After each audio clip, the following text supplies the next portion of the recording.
Vous suivez Canal Le Chemin, la Vérité et la Vie. Mesdames et messieurs, bon après-midi et bienvenue à ce flash d'information présenté par Bélange Djonga. Le pasteur Barouti Kassongo, responsable de l'église Barouti Tabernacle, est décédé samedi 1er juin à Montréal, au Canada, à l'âge de 77 ans de suite d'un malaise, selon les sources de son église. Personnalité respectée, pasteur Barouti a exercé son ministère durant près de 50 ans, dont 34 ans comme pasteur du message du temps de la fin du prophète William Branham en République démocratique du Congo. Le président du parti politique Leadership et Gouvernance pour le Développement, LGD en sigle, Augustin Matata Mpogno, a recommandé dimanche 2 mai au gouvernement de rétablir le cadre macroéconomique qui se résume par le taux de change et les taux d'inflation. Il a formulé cette recommandation au cours de son conclave de 3 jours clôturé à Kinshasa.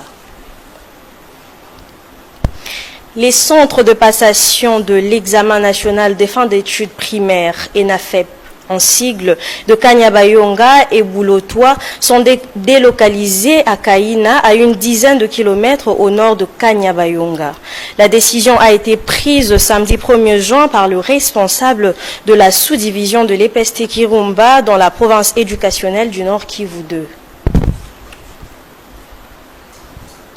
Des milliers de déplacés vivent un véritable calvaire à Kirumba, une commune rurale du territoire de Lubero au nord Kivu, ont alerté leurs représentants dimanche 2 juin.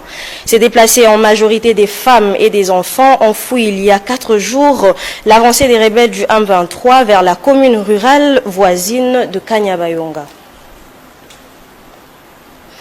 Le responsable du complexe scolaire Espérance, une école des élèves malentendants, l'abbé coordinateur Jean-Jacques Diafouka, a sollicité dimanche 2 juin la subvention auprès de l'État congolais.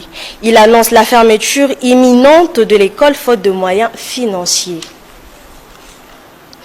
Actualité au sein du ministère chrétien du combat spirituel, dimanche 3 juin 2024, premier du mois, le peuple de Dieu à la Cité des Triomphes a eu le privilège de suivre l'exhortation du berger sentinelle Papa Alain Gabriel Olongui lors du culte d'adoration. Cette exhortation a coupé le souffle et était basée sur le Saint-Esprit qui change le caractère de l'homme à l'instar de l'apôtre Paul.